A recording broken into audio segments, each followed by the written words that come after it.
yang baik harus selain, bisa menangkap beban-beban eksternal dalam pajak, juga harus melihat secara prinsip apa saja, hubungannya satu sama lain yang akan kita bicarakan nanti saat diskusi. Jadi yang saya tawarkan adalah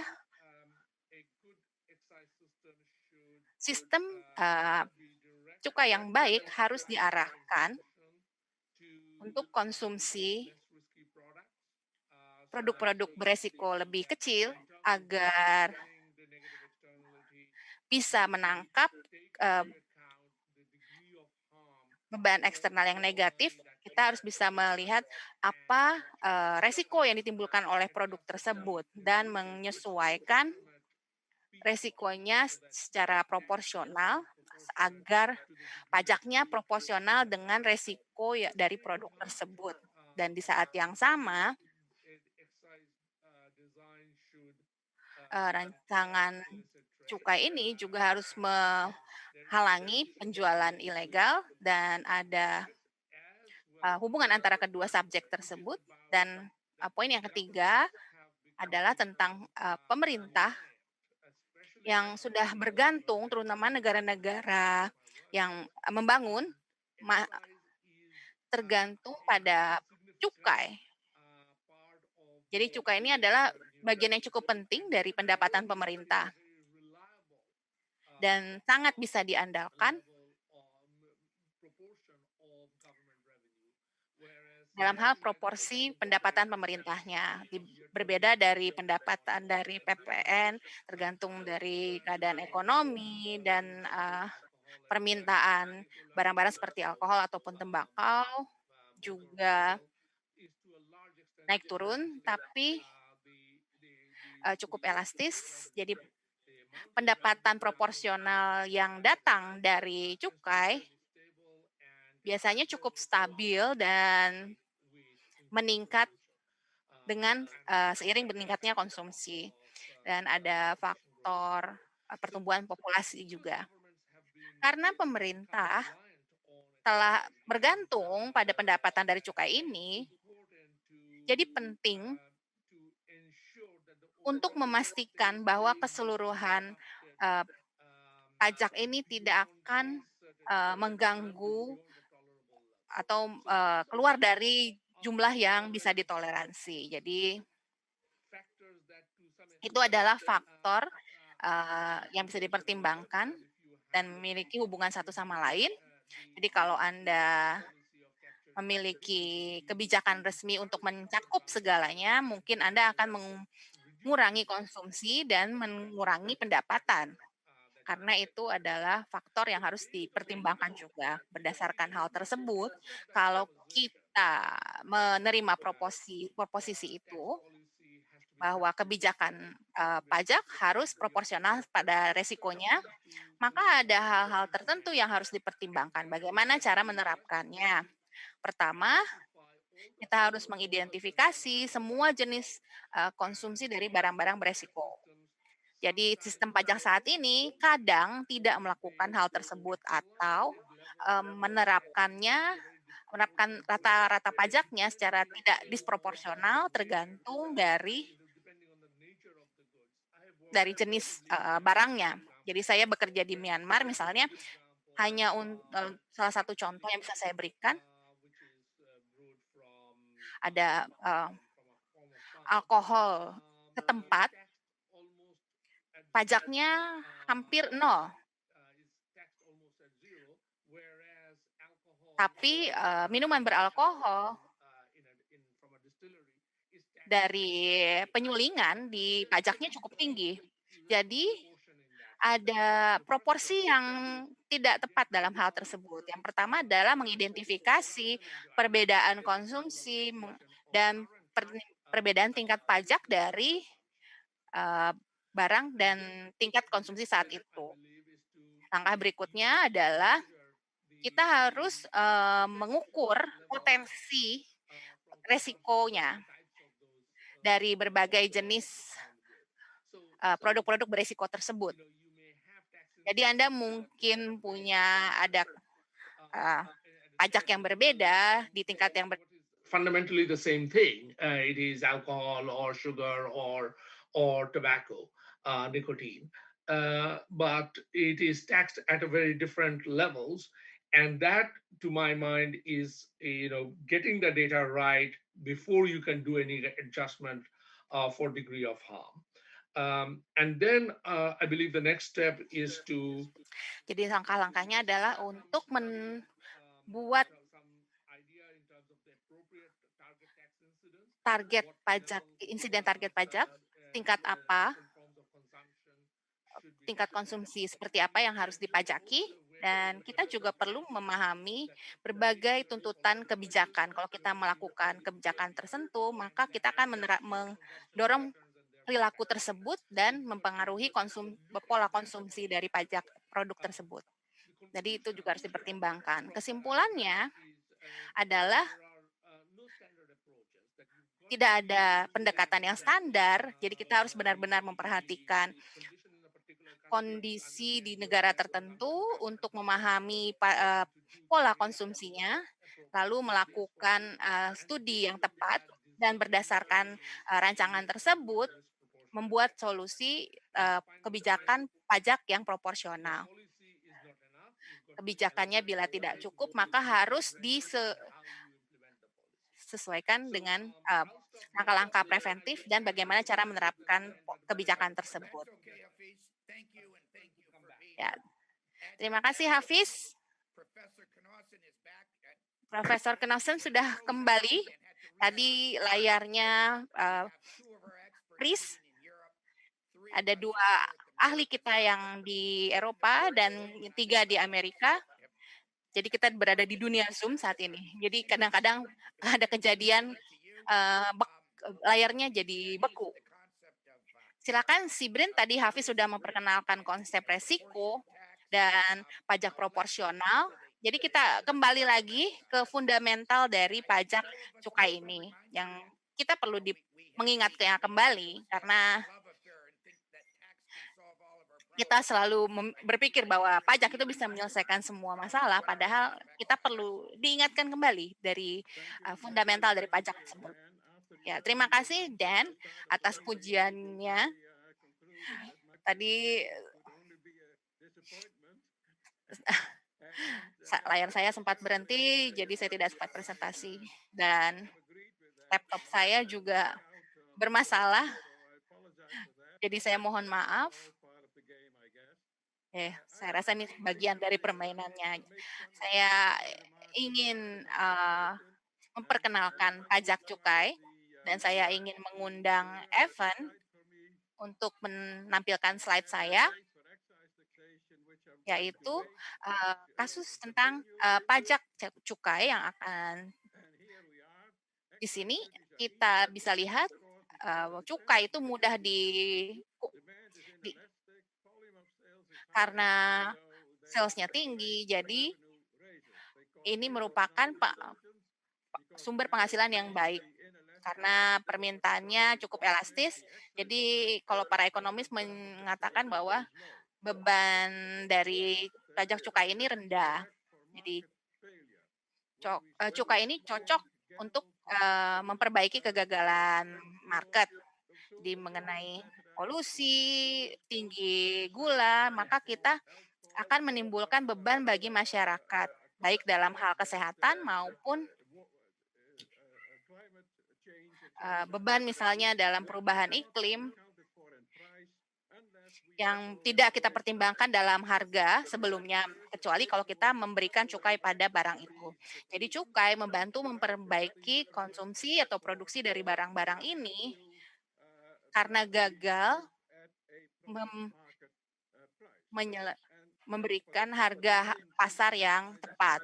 Jadi cukai bisa juga memperbaiki kesalahan individu. Kalau kita terlalu banyak mengkonsumsi gula, maka akan mempengaruhi kesehatan kita dan cukai ini bisa membantunya. Silakan pindah slide berikut. Beban eksternal artinya Kalau kita mengkonsumsi atau memproduksi produk, maka kita memberikan beban psikologis ataupun, eee, biaya yang kita bisa mengestimasi biaya, eksternal ini, misalnya dengan berapa paket, rokok yang dikonsumsi, berapa liter alkohol yang dikonsumsi, oleh berapa banyak bensin yang dibakar dan sebagainya, lalu kita bisa menerapkan harga pajak atau cukai yang tepat untuk yang bisa menginternalisasi beban eksternal ini. Jadi dengan rate superior ini, maka kita bisa memberikan kendali secara fisik yang lebih mudah untuk dilihat untuk pemeriksaan akunting, untuk mengendalikan, memastikan kepatuhan membayar pajak cukai ini. Jadi contoh-contoh dari cukai ada banyak dan biasanya semakin meningkat. Jadi Evan harap dirubah slide-nya, kita ada tembakau, minuman keras, perjudian, yang menyebabkan beban bagi keluarga Anda karena Anda menjudikan uang keluarga Anda. Juga ada gula, seperti yang sudah saya katakan sebelumnya, karena bisa beresiko pada kesehatan akibat konsumsi gula ini seperti obesitas yang bisa merugikan kesehatan. Dan kalau asuransi tidak mendiferensiasinya, maka ini biayanya akan ditanggung oleh masyarakat. Dan plastik juga sama, dunia saat ini tenggelam dalam plastik, dan juga transportasi yang juga memiliki banyak beban eksternal dari mobil, jalanan, eee, air, sungai, dan sebagainya. Beban eksternalnya harus diinternalisasi dari biaya dari, harga pajaknya. Dan tentu saja bahan bakar fosil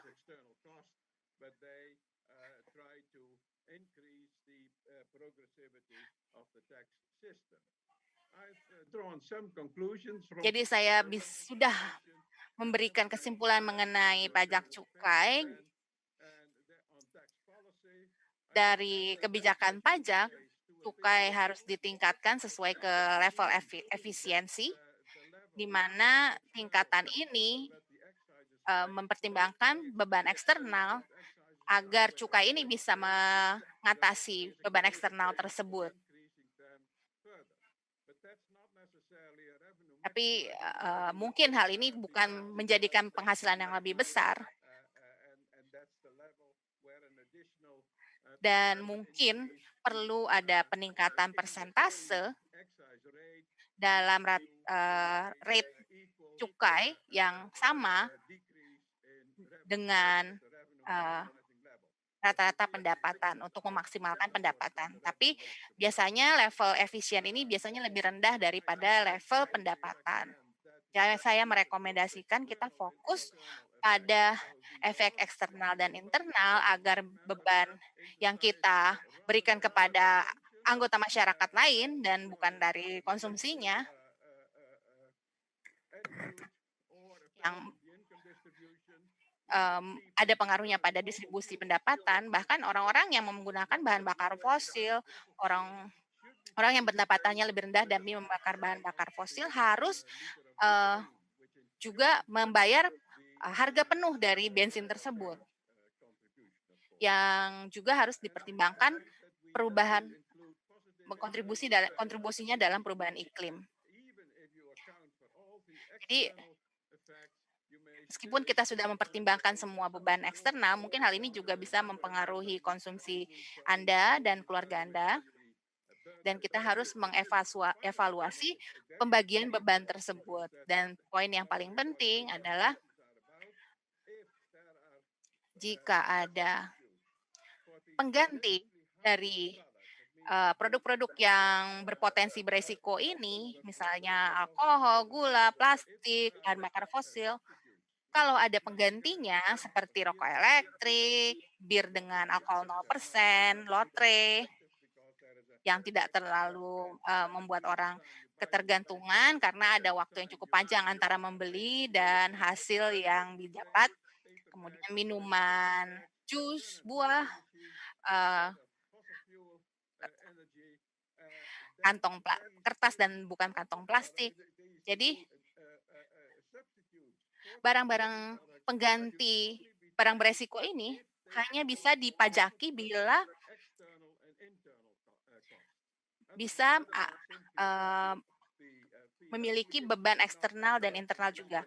Jika tidak, maka kita hanya boleh menerapkan PPN dan tidak menerapkan cukai pada barang tersebut. Tapi bila pemerintah masih ingin memajaki, rokok elektrik misalnya, maka kita bisa, debatnya yang adalah dalam hal lain dan bukan dalam hal beban eksternal dan internal.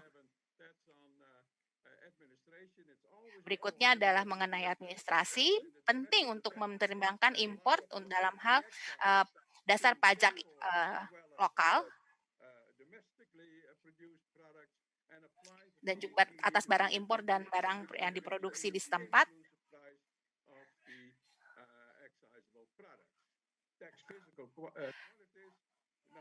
Kuantitas fisik pajak, bukan nilai, tadi kita sudah bicarakan. Memperbaiki rate yang tertentu untuk dengan cara meningkatkan harga bila terjadi inflasi. Hal ini juga penting bagi negara berkembang karena inflasi, eee, berada di sekitaran 10%. Jadi kita tetapkan kontrol fisik dan saya akan tutup dengan, poin yang tadi sudah digarisbawahi oleh Hafiz, bahwa kita harus mem regulasi sangat penting untuk, sebagai pendukung dari studi, pajak cukai ini.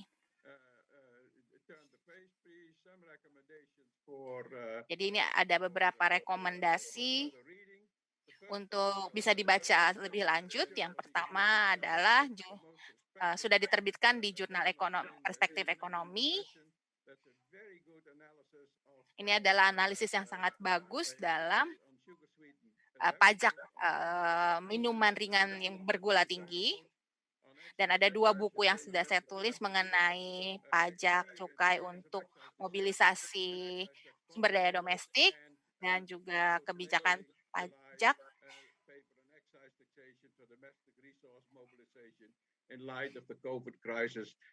terkait COVID.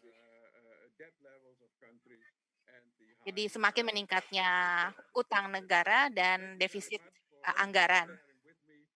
Terima kasih sudah mendengarkan saya serahkan kembali kepada Danwil. Terima kasih Sibrin, saya rasa Anda sudah meng kembali mengingatkan kami mengenai fondasi dari cukai ini.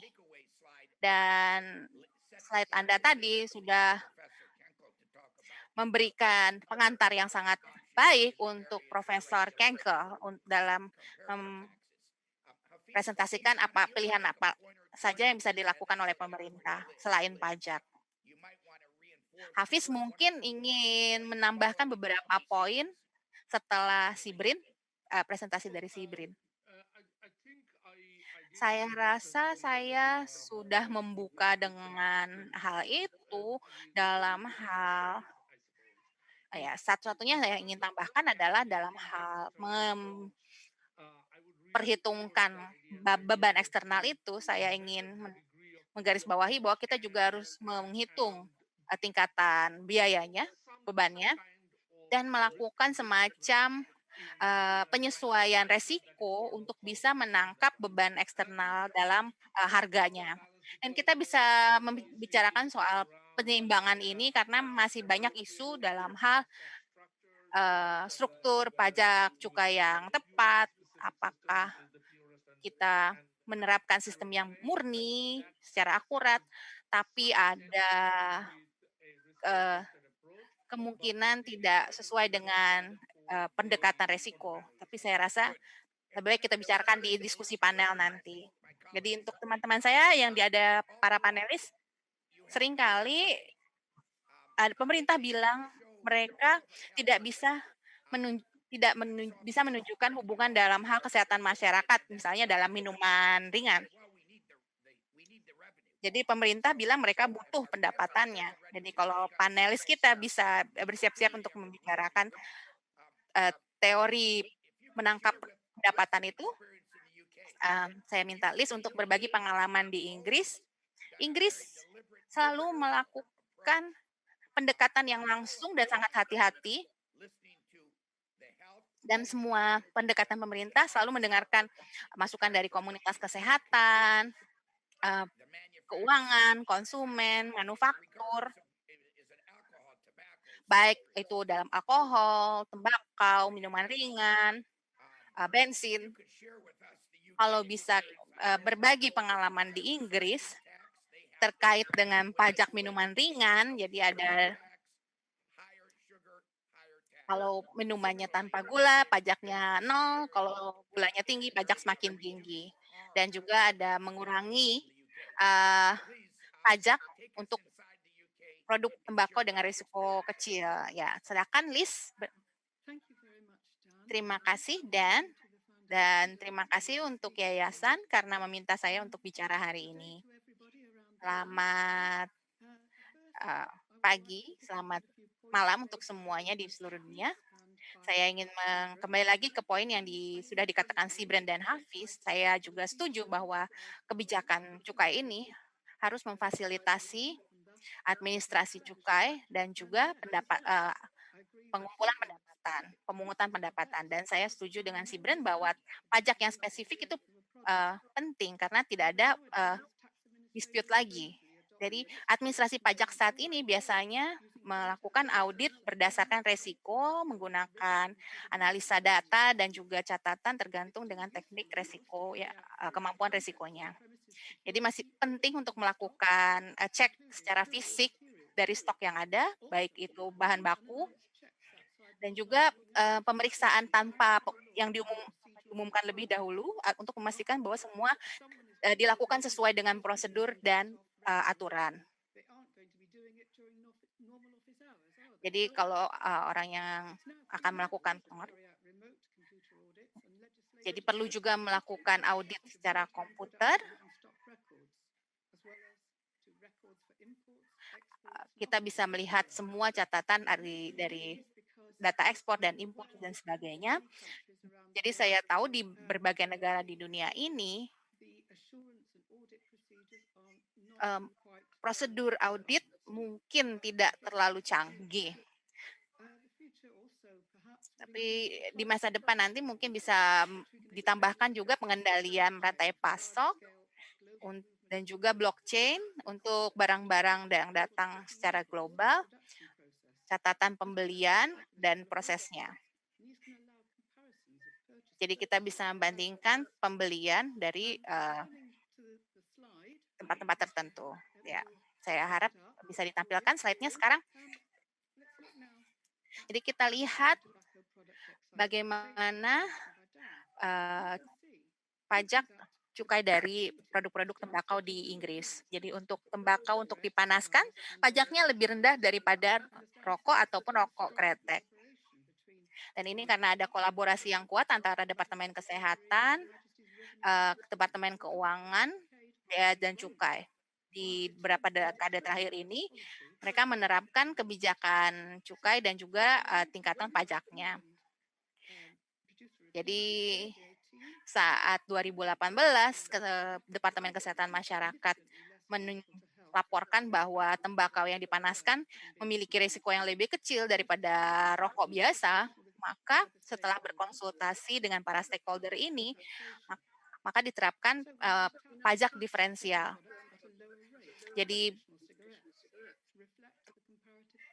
tembakau yang dipanaskan pajaknya lebih rendah daripada rokok biasa dan mendorong para perokok untuk pindah ke produk yang dengan risiko lebih kecil dan dengan menunjukkan, rokok elektrik bukan merupakan objek pajak di Inggris karena tidak memiliki, bahan-bahan yang beresiko Dan ini dilakukan agar para perokok pindah ke vaping. Jadi tembakau yang dipanaskan juga merupakan subjek PPN, tapi tidak termasuk pajak bea cukai. Dan semua produk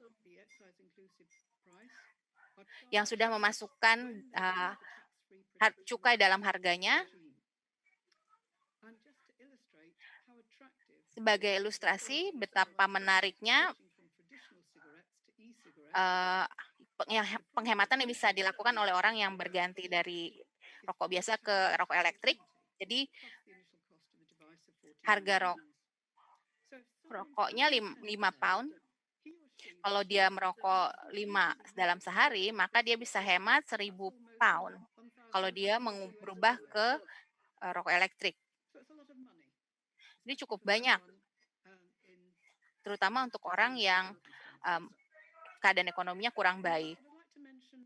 Dan saya juga ingin menyinggung mengenai rasional untuk memberikan pajak pada rokok elektrik, dan kalau ada perubahan dalam hal undang-undang mungkin ada perubahan pajaknya. Jadi di Uni Eropa pajak merupakan subjek pajak tertentu. Jadi struktur pajak saat ini bisa dimeningkatkan dengan lebih baik agar ada rate yang satu tunggal untuk semua produk-produk tembakau. Di negara-negara berkembang, saya juga melihat sistem pajak yang diterapkan pada produk-produk tembakau, pajak spesifik atau ad valorem, dan menghasilkan penghasilan yang lebih besar. Jadi bagi saya ini lebih mempersulit hidup kita, tapi juga mempersulit bisnis karena harus melakukan beberapa perhitungan dan bukan cuma satu perhitungan saja. Semakin rumit pajaknya, semakin besar kemungkinan melakukan kesalahan, baik sengaja maupun tidak. Dan terakhir, pemerintah kami menginginkan untuk mempermudah struktur pajaknya dengan berbagai pajak yang berbeda agar para perokok bisa mengkonsumsi barang yang lebih murah dengan pajak yang nol seperti rokok elektrik daripada membeli rokok biasa dari perdagangan ilegal.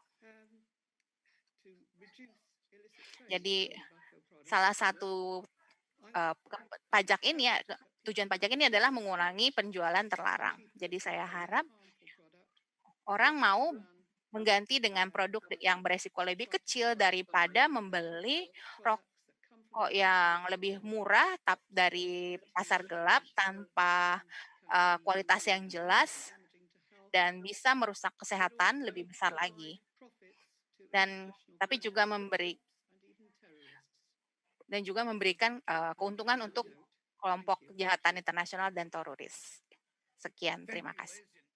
Terima kasih, Liz.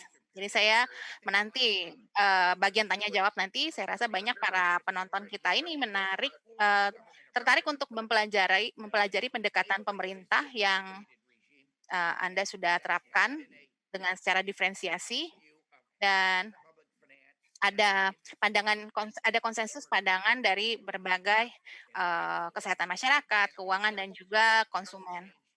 Dan bagaimana hal tersebut mengubah perilaku konsumen.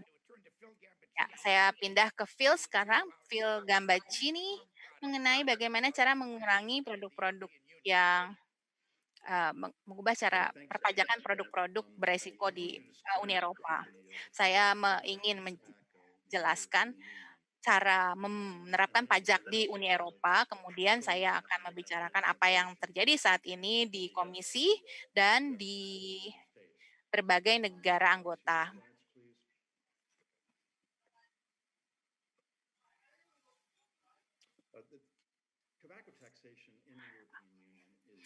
Pajak tembakau di Uni Eropa diatur oleh Direktif 2011/64 EU, merupakan satu set aturan untuk memiliki produk-produk tembakau di negara-negara anggota.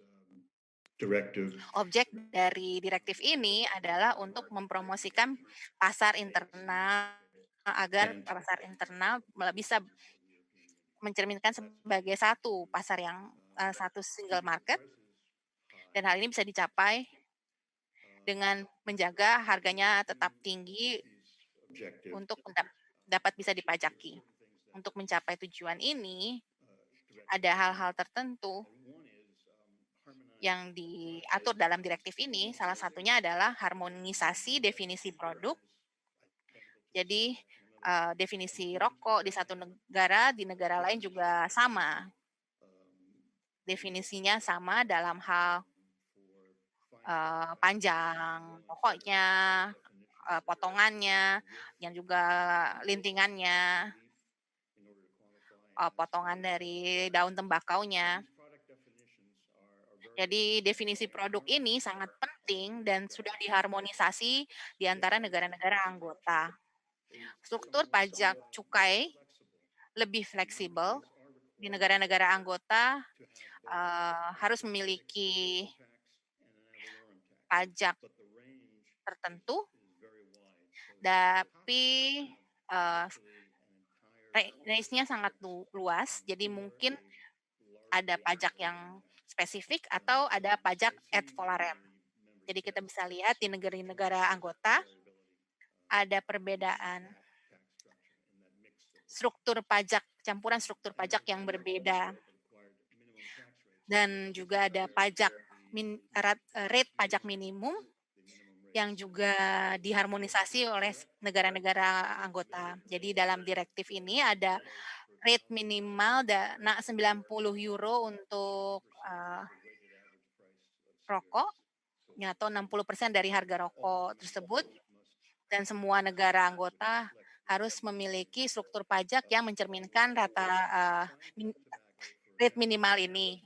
Jadi untuk rokok kretek juga ada rate minimalnya sekitar 60 euro per kilo. Dan untuk jenis rokok lain lebih rendah 22 euro per kilogram atau 20% dari harga retailnya.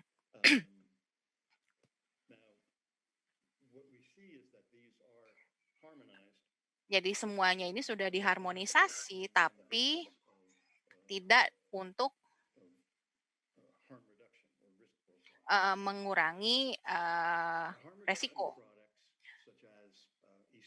Produk-produk dengan resiko lebih kecil seperti rokok elektrik tidak ada dalam direktif ini. Di 2011 produk-produk ini belum banyak, jadi tidak masuk sama sekali.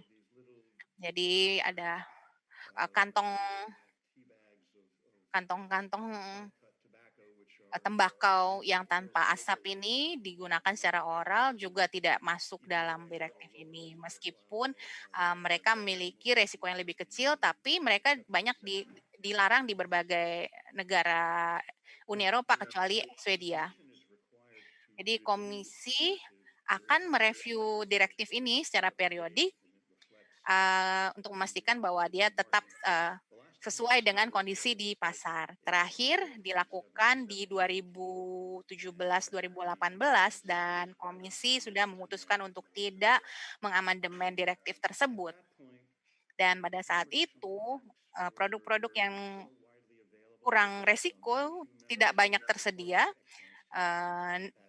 Negara-negara anggota, hanya sedikit negara-negara anggota yang menerapkan cukai untuk produk tersebut, dan untuk produk-produk tembakau yang dipanaskan yang baru saja masuk pasaran saat itu, ini adalah produk-produk baru dengan format yang berbeda, jadi sulit untuk mencari definisi yang umum yang perlu dilakukan kalau kita ingin mengharmonisasi sistem pajak di Uni Eropa. Jadi semua isu itu digarisbawahi, tapi tidak ada tindakan yang diambil untuk masukkannya dalam direktif.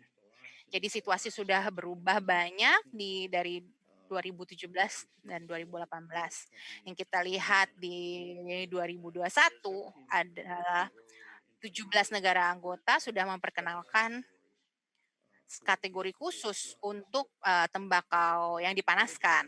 Negara lain di mana tembakau yang dipanaskan dijual sudah mengklasifikasi produk tersebut dalam uh, tembakau, pipa, kategori tembakau untuk pipa, dan pajaknya lebih rendah daripada rokok. Rokok elektrik penjualannya juga cukup meningkat di Uni Eropa, dan 14 negara anggota sudah menerapkan cukai untuk rokok elektrik.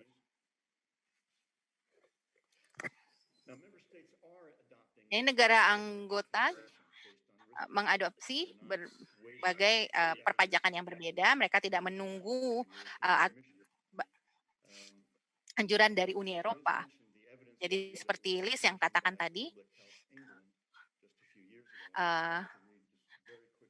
beberapa tahun lalu di Inggris, saya ingin bacakan satu kalimat dari sana yang mengatakan bahwa bukti menunjukkan bahwa produk tembakau dipanaskan memiliki risiko yang lebih kecil daripada rokok, tapi lebih tinggi risikonya daripada rokok elektrik. Jadi dari laporan itu, kita bisa melihat adanya risiko yang semakin menurun dari rokok yang dibakar sampai rokok elektrik. Jadi ini bisa jadi panduan untuk perpajakan diferensial. Dan ini telah diterapkan oleh kebanyakan anggota Uni Eropa. Jadi saya juga sudah menganalisa hal ini saat saya lihat produk-produk tembakau yang dipanaskan pajaknya 77% lebih rendah daripada rokok, dan rokok elektrik pajaknya sekitar 90% lebih rendah daripada rokok tradisional. Tapi di beberapa negara bahkan tidak ada pajaknya untuk rokok elektrik. Jadi perbedaan itu jelas didorong oleh kebijakan kesehatan dan bukti yang diberikan oleh studi dari berbagai organisasi seperti Public Health England. Konsul Uni Eropa, itu badan yang mewakili negara-negara anggota, meminta komisi untuk melakukan review dari direktif ini.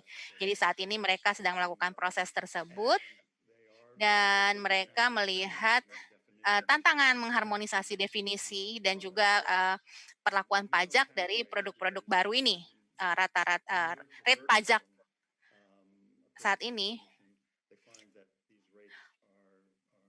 menimbulkan masalah menurut komisinya karena terlalu rendah, dan ada anggapan bahwa rate itu harus dinaikkan untuk semua jenis produk tembakau yang telah didefinisikan dan diharmonisasi. Jadi proses ini masih berlanjut dan laporan sedang disiapkan. Di saat yang sama, komisi juga melakukan dengar pendapat dari publik di bulan Juni nanti, di mana mereka minta input dari para stakeholder mengenai pajak dari produk-produk dengan resiko yang lebih kecil. Hal ini akan memberikan kesempatan bagi berbagai kelompok dari perdagangan, dari pemerintahan, dari LSM untuk memberikan input pada komisi mengenai bagaimana pajak untuk produk-produk dengan resiko kecil ini.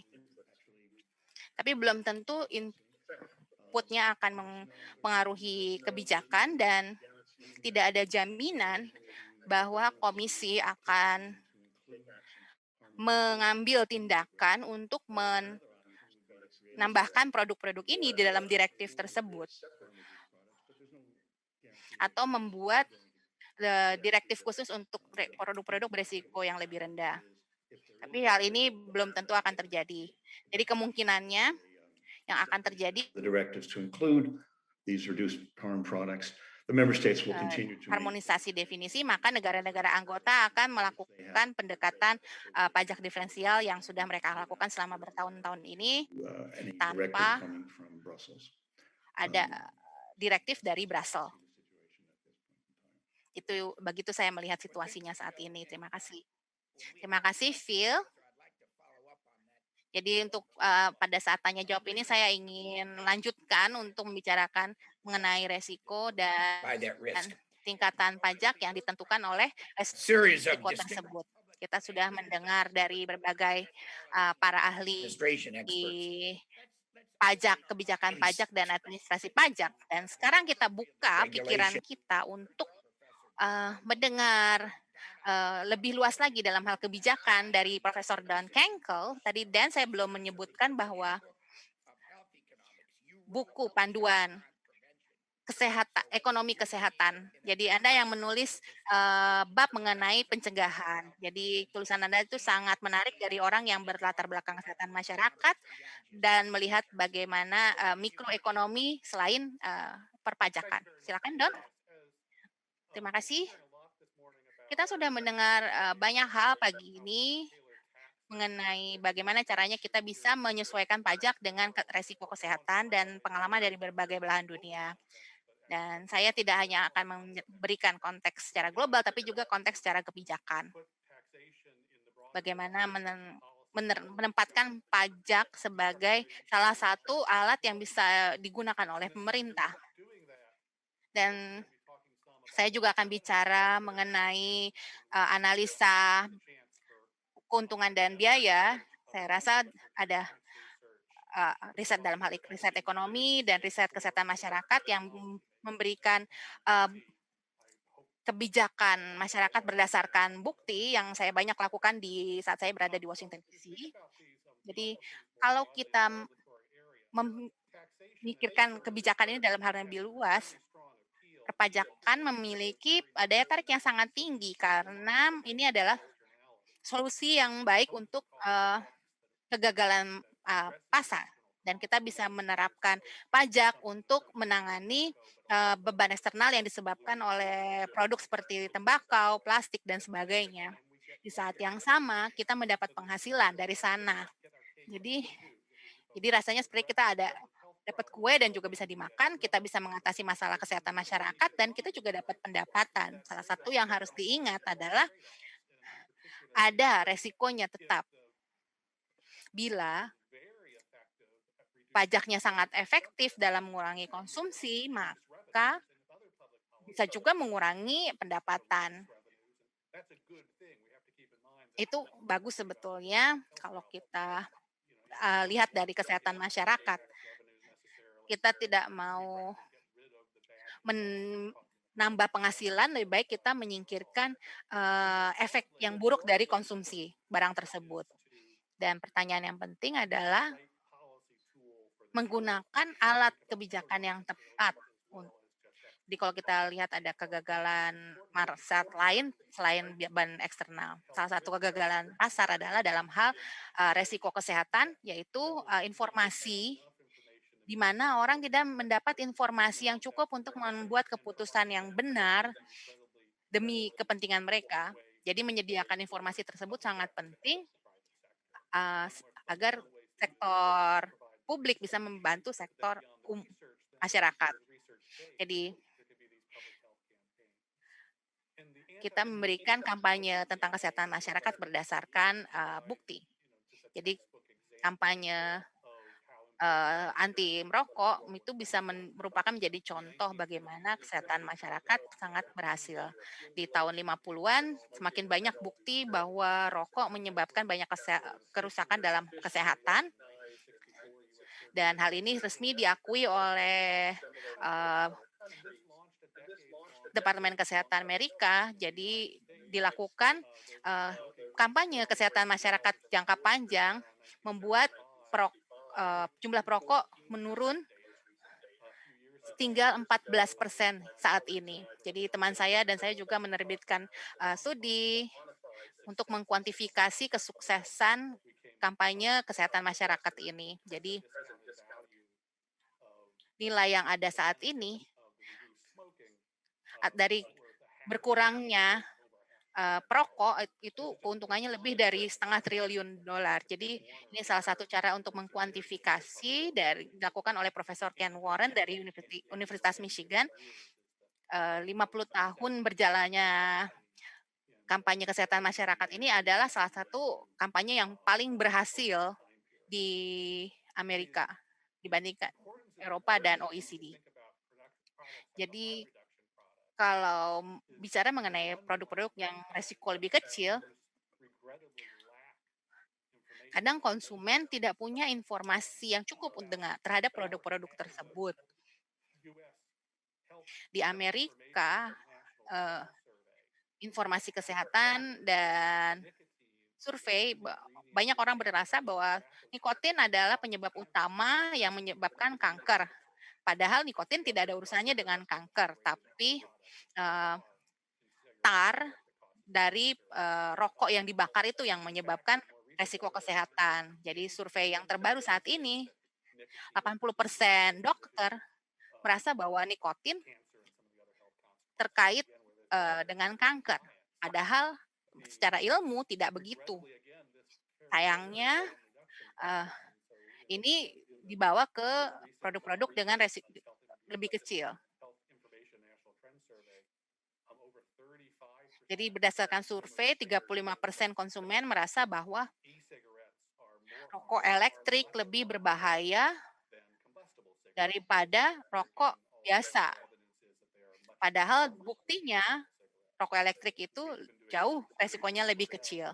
Kita sudah melakukan riset di Cornell mengenai resikonya, bahwa misinformasi mengenai resiko dari rokok elektrik di dipercepat karena adanya kejadian cedera pada paru-paru akibat penggunaan barang-barang palsu, bukan karena rokok elektrik itu sendiri. Jadi informasi bisa membantu konsumen memilih dengan lebih baik. Ini juga bisa menjadi salah satu alat kebijakan yang bisa Anda buat. Dan ada banyak juga regulasi produk-produk konsumen.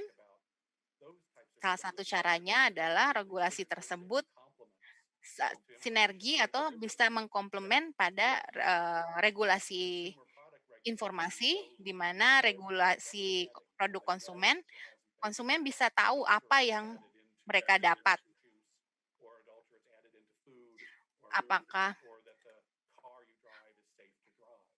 Apakah mobilnya aman, apakah rokoknya juga aman. Jadi sektor swasta bisa jadi lebih baik. Kadang regulasi juga berguna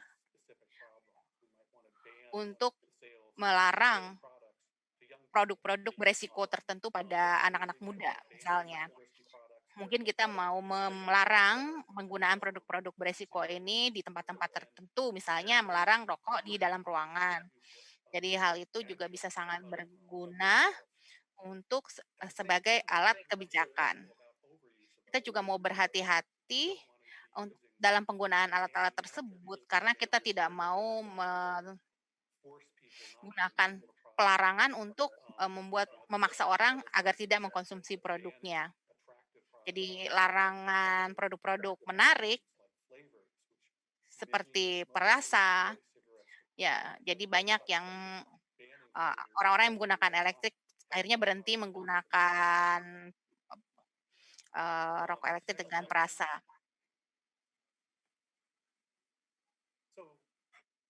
Jadi saya ingin menyimpulkan diskusi ini dengan gambaran luas dari pajak sebagai salah satu alat untuk membuat regulasi. Dikaitkan dengan tangan tak terlihat dalam teori tangan tak terlihat oleh Adam Smith. Jadi intinya adalah insentif yang diterbitkan dari kebijakan bisa memberikan konsekuensi yang diinginkan dan tidak diinginkan. Dari sisi ekonomi politik,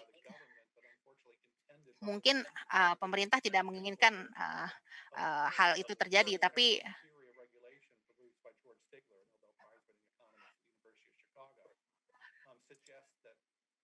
seperti yang disarankan oleh George Stigler, regulasi kadang memberikan keuntungan untuk industri yang diaturnya. Dan di mana kita lihat ini banyak dilakukan di industri tembakau, mereka senang mendapatkan regulasi, adanya regulasi pada produk-produk kompetisi mereka. Tapi di sisi positifnya, eee, pasaran yang diregulasi bisa menghasilkan produk dengan harga yang rendah, bisa mengeluarkan produk baru di produk-produk dengan resiko yang kecil seperti rokok elektrik, tembakau yang dipanaskan itu adalah salah satu contoh yang baik dalam hal ini. Dan terakhir saya ingin kembali lagi ke poin awal saya, begitu, pasar menjual produk-produk resiko kecil ini mereka akan, mmm, memiliki insentif untuk memberitahu konsumen mengenai nilai dari produk-produk ini. Seperti konsumen di tahun 50, 60-an, konsumen ingin mengurangi resiko kesehatan pada dirinya. Jadi mereka berhenti atau berpikir untuk berhenti rokok dan pindah menggunakan rokok elektrik. Jadi motif untuk mendapat profit dari perusahaan ini sesuai dengan keinginan dari, kesehatan masyarakat. Terima kasih, Don, dan saya ingin ingatkan para penonton kami bahwa kami sangat ingin mendengar pertanyaan dari Anda, jadi silakan masukkan lewat Q&A.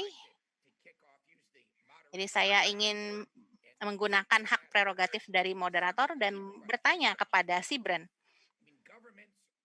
Pemerintah ingin mendapatkan pendapatan, terutama karena kita mengalami masa-masa yang sulit karena pandemi ini.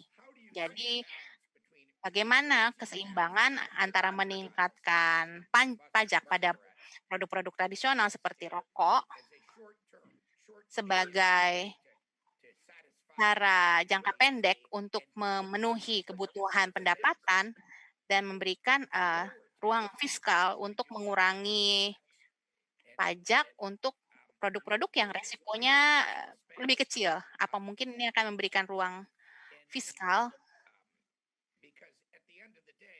karena pada akhirnya menambal, lubang anggaran seringkali adalah hal yang mendorong, pembuatan kebijakan. Sibren, Anda masih mute?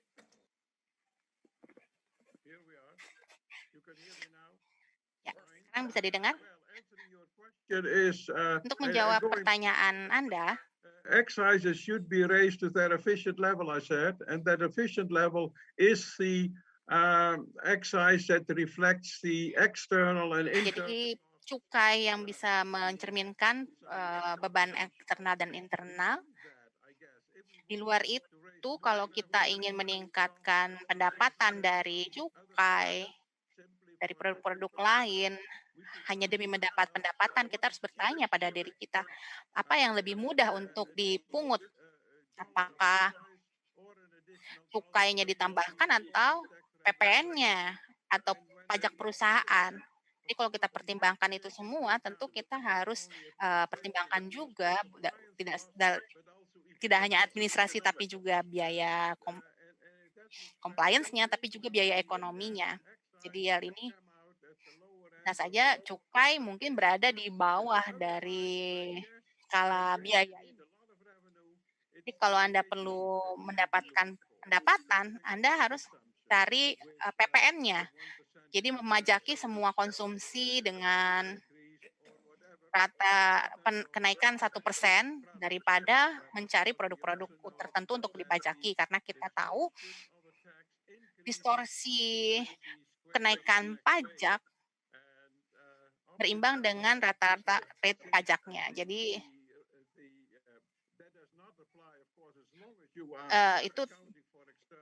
itu tidak bisa dipertimbangkan kalau kita juga harus melihat biaya eksternal. Di luar itu, kalau kita tingkatkan rate-nya lebih tinggi, maka kita juga meningkatkan biaya ekonominya. Terima kasih. provided a great insight into the UK. Inggris, Anda memberikan, pandangan yang cukup baik dari Inggris. Jadi Anda tadi bicara soal, rokok elektronik, tapi saya tahu di Inggris juga sudah memperkenalkan, sistem yang menurun dari minuman ringan. Jadi skala graduasi dari dan menjawab pertanyaan bagaimana pemerintah, eee, mengandalkan, ilmu pengetahuan dan fakta. Jadi Don dan Evan, saya ada slide yang khusus meningkatkan, pajak gula di Inggris. Jadi tolong kalau bisa ditampilkan.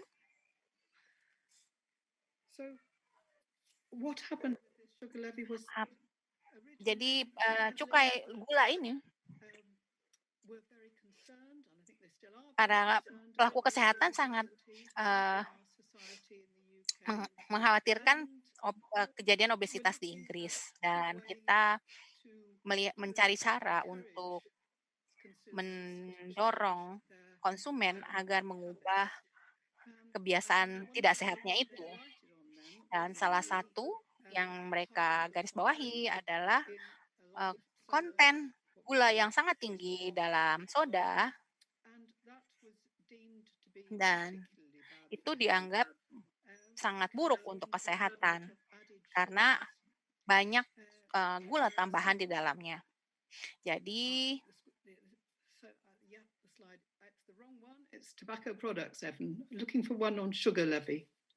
jadi tolong tampilkan slide-nya yang I'm looking for that one right now. gula. Carry on talking. And there was a long period of consultation, about 2 Dan years. setelah konsultasi selama 2 tahun dan pada saat itu Treasury, HMRC, and the health experts. pemerintah dan juga para ahli kesehatan Well, we're flagging up the options of what might be done. mencari opsi apa yang bisa dilakukan dan setelah melakukan diskusi panjang mereka memutuskan bahwa cara terbaik Taxation, ke depannya adalah menggunakan, tingkat pajak yang berbeda consumers yang low added untuk sugar, mendorong para konsumen pindah ke minuman dengan but also gula rendah atau tanpa gula factors to reformulate dan juga low or no added sugar. mendorong para produsen untuk menghasilkan produk dengan gula yang lebih kecil atau dengan kaleng yang lebih kecil. Jadi itu adalah kesuksesan utama dari bea cukai dari gula di Inggris. Banyak produsen kemudian memformulasi ulang minumannya dan menjualnya sebagai produk yang lebih sehat dengan gula yang rendah atau tanpa gula. Jadi di 2018 dilaksanakan, jadi kita bisa lihat tidak ada pajak cukai untuk minuman yang gulanya kurang dari 15 gram per 100 mili, 18 per liter. Dan 24 pound per liter untuk minuman yang konten gulanya 8 gram atau lebih dari 100 mililiter. Ini adalah sukses yang terbesar adalah mendorong para produsen untuk melakukan formulasi ulang dan sampai saat ini mungkin masih belum menyelesaikan krisis obesitas di Inggris, tapi saya rasa itu karena ada banyak pengganti makanan atau minuman yang memiliki kandungan gula yang tinggi dan juga orang-orang Inggris itu suka nyemil juga dan suka memesan makanan seperti pizza di masa pandemi ini. Jadi begitulah pajak diferensial sukses untuk mendorong konsumen mengurangi konsumsi produk tertentu bila ada produk lain yang tidak dipajaki dan memiliki resiko yang lebih besar. Mungkin hal ini tidak pas disandingkan dengan pajak tembakau karena kita sudah memiliki bukti bahwa produk yang dipanaskan itu lebih resikonya lebih rendah dan rokok elektrik juga resikonya lebih kecil lagi dan cukup sehat sebetulnya. Jadi ada barang-barang pengganti yang tepat. Jadi dari sana, dari pengalaman Inggris, penting mengumumkan niat kita merubah pajak berdasarkan kontennya dan memberi waktu bagi para produsen dan manufaktur agar mereka bisa mereformulasi produknya, bagaimana menjualnya kembali, misalnya mengemasnya dalam kuantitas yang lebih kecil. Tapi kami masih terima kasih, Liz. Jadi semoga saja akibatnya kita nggak harus bikin pajak untuk pizza ya. Saya rasa pajak di Inggris ada cukup sukses dampaknya pada sisi supply. Jadi perusahaan seperti Coca-Cola, Inggris satu-satunya pasar di mana mereka menjual lebih banyak produk-produk dengan 0% gula daripada produk biasa. Itu sukses dari sisi kesehatan masyarakat, di mana orang mengkonsumsi minuman ringan dengan gula yang lebih rendah, tapi tidak menambah penghasilan. Jadi kalau kita pertimbangkan untuk negara-negara berkembang, ini yang saya katakan kepada si Brin tadi, teori mengenai mendapat penghasilan dari pajak. Saya rasa Inggris memiliki sistem PPN yang cukup baik. Jadi kalau mereka butuh dengan uang yang cukup besar, jadi saya akan lanjutkan lagi, Liz.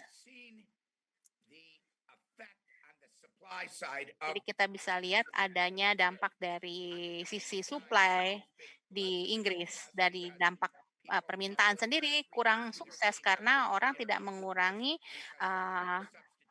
konsumsi kalorinya karena banyak produk-produk pengganti yang tidak dipajaki. Bagaimana mengubah perilaku konsumen terhadap rokok? Apakah Anda bisa melihat orang-orang mengubah dari rokok biasa ke rokok yang resikonya lebih kecil? Dan apakah harga di mana pajak merupakan salah satu pendorongnya masuk akal? Ya, dan harga adalah alasannya juga. Saya juga memiliki slide untuk itu. Mungkin Evan bisa tolong carikan mengenai konsumsi rokok elektrik beberapa tahun belakangan ini dan bisa menunjukkan angka yang terakhir di 2019 pendapatan dari produk tembakau tradisional menurun dan ada rata-rata konsumsi rokok elektrik yang semakin meningkat. Tapi yang harus kita tambahkan di sana adalah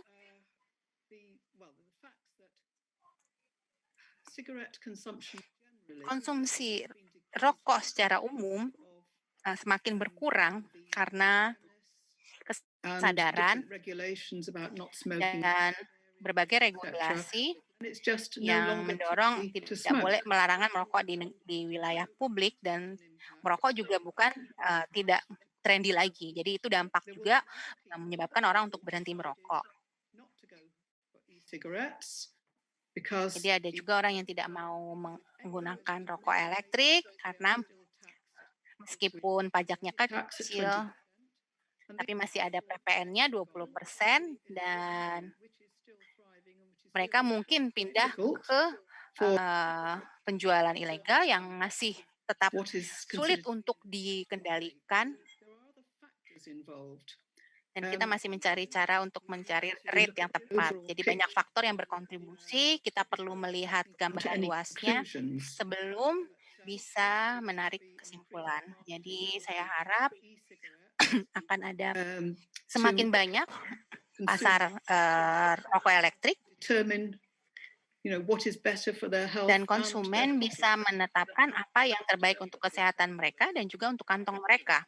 Hafiz, maybe I know you've done a lot of work in developing countries. Hafiz, saya tahu Anda banyak bekerja di negara-negara berkembang. What we're saying today is increase Jadi yang kita sampaikan hari ini adalah meningkatkan pajak dan harga dari rokok untuk membuat products konsumen pindah ke produk yang resikonya lebih rendah, and indeed a lower price. yang harusnya pajaknya lebih rendah dan harganya lebih rendah. Tapi apakah itu mungkin eh, tidak bisa dilakukan karena adanya penjualan ilegal? Dan apa kita perlu juga mempertimbangkan penjualan ilegal saat kita mendesain tingkat dan juga struktur pajak cukai ini? Terima kasih. Sebelum saya menjawab pertanyaan, tadi saya mengacungkan tangan. Saya ingin merespon dari yang dikatakan Liz mengenai gula dan ketersediaannya produk pengganti. Jadi ini yang dikatakan di slide saya tadi, bahwa kita perlu menginventarisasi berbagai jenis konsumsi dan melihat produk apa yang bisa digunakan sebagai pengganti oleh masyarakat. Baik dalam kategori minuman, tantangannya adalah orang-orang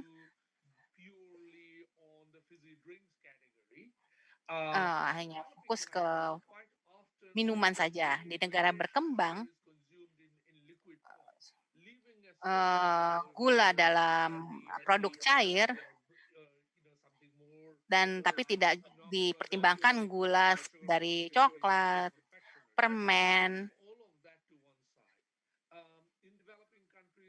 Jadi negara berkembang seringkali konsumsi gula itu sebetulnya kebanyakan dari jus buah, karena ini dianggap sebagai produk yang tidak terlalu dikendalikan, tapi juga karena produk-produk tersebut dijual oleh perusahaan, diproduksi perusahaan nasional, jadi mereka memajaki produk-produk yang diimpor, padahal produk-produk konsentrat jus buah ini sebetulnya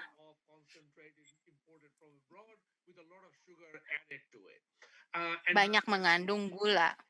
Jadi kita bisa lihat banyak perubahan konsumsi ke sana. Jadi itu juga yang ingin saya garis bawahi dari segi efek permintaan. Jadi kalau kita melakukan mengeluarkan kebijakan tertentu, maka akan menghasilkan perkembangan yang mungkin tidak kita kira sebelumnya, yang mungkin akan sulit untuk dikalkulasi, tapi harusnya bisa kita pertimbangkan kalau kita menerapkan pajak ke soda misalnya, bahwa orang bisa cari mengganti yang lain.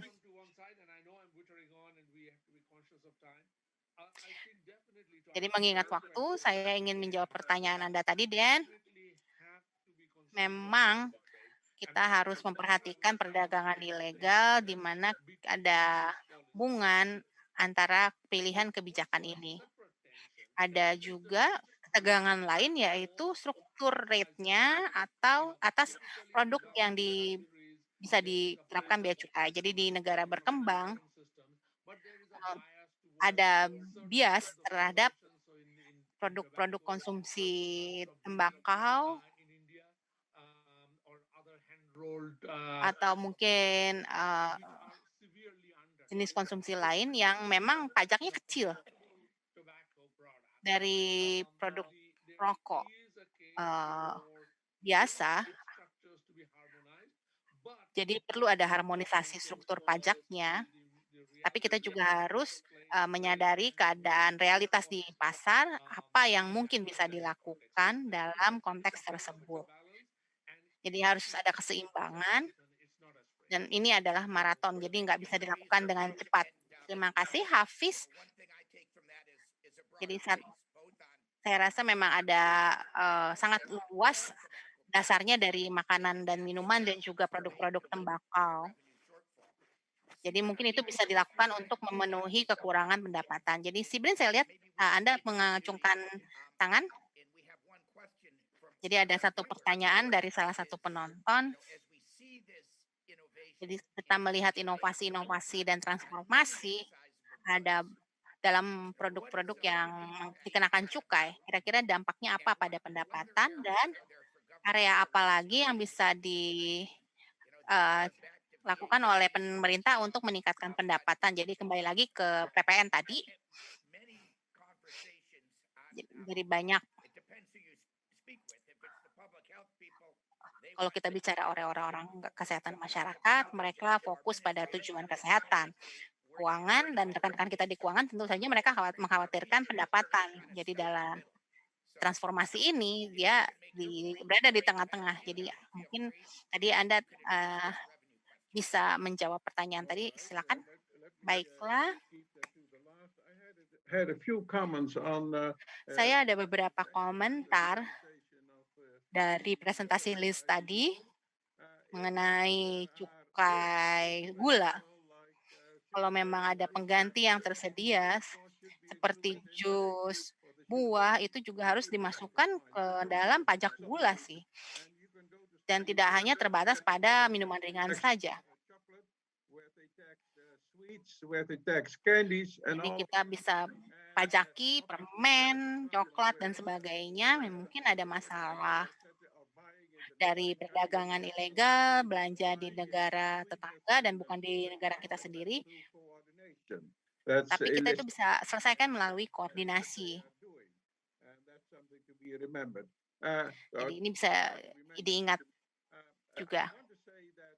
Jadi saya ingin menyampaikan bahwa rata-rata kegemukan di Norwegia dan Swedia turun cukup jauh semenjak ada pajak gula dan pajak produk-produk mengandung gula, bukan sekedar minuman ringan saja.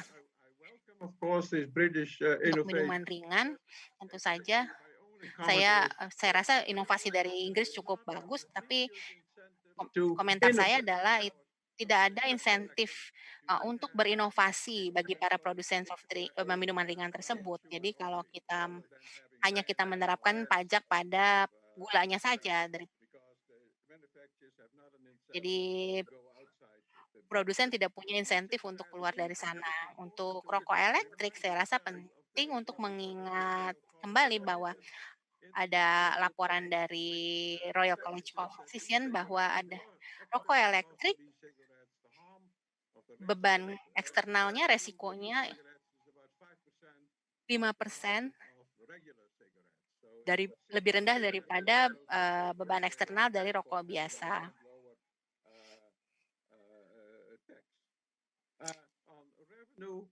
Mengenai pendapatan, saya rasa kalau Anda harus memerlukan peningkatan pendapatan, jadi kita perlu meningkatkan pajak pada barang konsumsi yang distorsi kepada investasinya lebih kecil daripada pajak pada keuntungan dan pendapatan. Jadi masalahnya pada pajak konsumsi di banyak negara, mereka punya banyak pengecualian, punya banyak rate yang sulit ditetapkan. Jadi peningkatan pajak konsumsi yang misalnya sudah 20% akan menyebabkan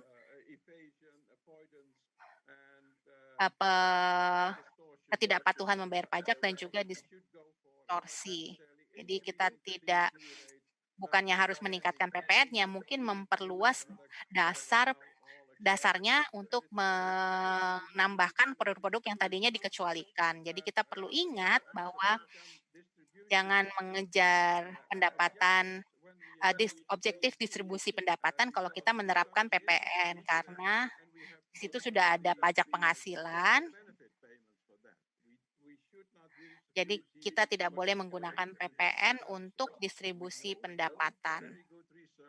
Jadi dari riset yang sangat baik yang pernah dilakukan, beberapa negara memiliki rata-rata yang lebih rendah on food than poor people. untuk makanan. Jadi itu adalah cara yang sangat buruk untuk mengatasi masalah kemiskinan. Jadi rekomendasinya tentu saja cari pajak dari barang-barang konsumsi umum. Jadi waktu kita sudah hampir selesai, jadi tapi saya masih ingin mengundang Don. Masalah ini banyak terkait dengan cukai, jadi barang-barang, ada komponen kesehatan masyarakat, dan kalau kita mentarget industri tertentu, produk tertentu, daripada kategori yang lebih luas yang untuk dipertimbangkan, mengubah perilaku dengan barang pengganti. Bagaimana kita memindahkan diskusi kebijakan ini untuk lebih fokus kepada ilmu dan berdasarkan fakta, karena menurut saya itu akan memberikan hasil kebijakan yang lebih baik. Tentu saja pertanyaannya sangat sulit, bagaimana menjadikan kebijakan lebih berdasarkan ilmu dan fakta. Menurut saya sangat penting, seperti yang sudah saya katakan tadi, bahwa itu salah satu cara para akademisi juga berkontribusi dalam cost benefit analysis, dan saya juga mengajari murid-murid saya, dan saya belajar di Washington DC tahun lalu. Cost benefit analysis ini digunakan secara reguler untuk mengevaluasi regulasi federal, dan ini salah satu cara yang sangat baik untuk kebijakan yang berdasarkan bukti. Jadi berdasar bukti-bukti ini juga harus dimasukkan agar bisa membuat kebijakan yang bisa mengatasi resiko kesehatan masyarakat. Jadi kita lihat resiko produknya, misalnya kita memberikan rate yang sama pada semua produk tembakau dan bukannya harga yang berbeda. Dan kita memberikan pajak pada minuman ringan bergula tinggi, orang mencari produk lain. Jadi kita juga sering melihat hal ini seperti pada rokok elektrik. Jadi pemerintah federal mulai melarang rasa-rasa tertentu di Amerika, dan orang malah pindah ke rasa yang lain. Jadi ini sebetulnya sudah bisa diprediksi. Jadi kita perlu mempertimbangkan memberikan pajak pada hal yang paling beresiko, dan insentif pajak tersebut kita berikan pada hal yang memang menguntungkan agar kita tidak mengubah-ubah kebijakan. Jadi Bapak Ibu sekalian, demikian acara webinar hari ini menyesuaikan pajak dengan resiko kesehatan. Jadi saya berterima kasih pada Yayasan Smoke Free World, teman-teman mereka yang bekerja di belakang layar, Aida, Evan, Lori. Yayasan akan menempatkan ini semua slide-nya dan juga barang-barang semua materinya yang dibagikan oleh para presenter hari ini. Dan juga ada rekaman yang tersedia dalam bahasa Indonesia, Cina, Rusia, dan Inggris. Jadi demikian, terima kasih para penonton di seluruh dunia dan panel kita hari ini, 90 menit yang sangat produktif, dan saya ingin melanjutkan bekerja sama dalam hal tantangan kebijakan yang penting ini. Terima kasih dan selamat pagi atau selamat malam. Ya, terima kasih Dan.